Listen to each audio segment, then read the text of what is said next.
இன்றைக்கி எங்கள் குலசாமி கோயிலில் முருகன் கோயில் கட்டி கும்பாபிஷேகம் வச்சுருந்தாங்க. அதனால் நாங்கள் எல்லோருமே ஜாலியாக கிளம்பி கோயிலுக்கு போயாச்சு.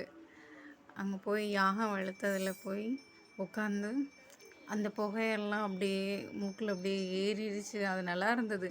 எல்லோரும் அது கண்டிப்பாக பக்கத்தில் இருந்து சுவாசிக்கணும், அது நம்ம உடம்புக்கு நல்லது அப்படின்னு சொல்லிட்டு இருந்தாங்க.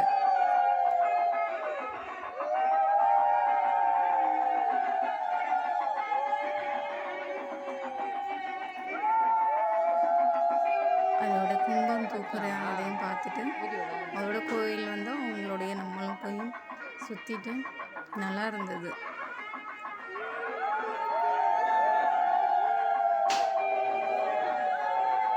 எல்லோரும் குழவு போட்டு ஒரே ஆரவாரம் பண்ணிக்கிட்டு இருந்தாங்க.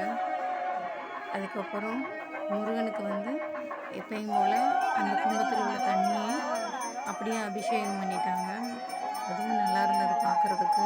ஆனால் எல்லோரும் மறைச்சிக்கிட்டே இருந்தாங்க, எங்களால் ஒழுங்காக பார்க்கவே முடியல. அதோட அலங்காரம் பண்ணதுக்கப்புறம் தான் பக்கத்தில் போய் அப்புறம் முருகனை போய் தரிசனம் பண்ணோம். பார்க்கவே முருகன் வந்து ரொம்ப அழகாக இருந்தாங்க. எங்களுக்கு ரொம்ப பிடிச்சிருந்தது. அரோகரா அரோகரா அரோகரா.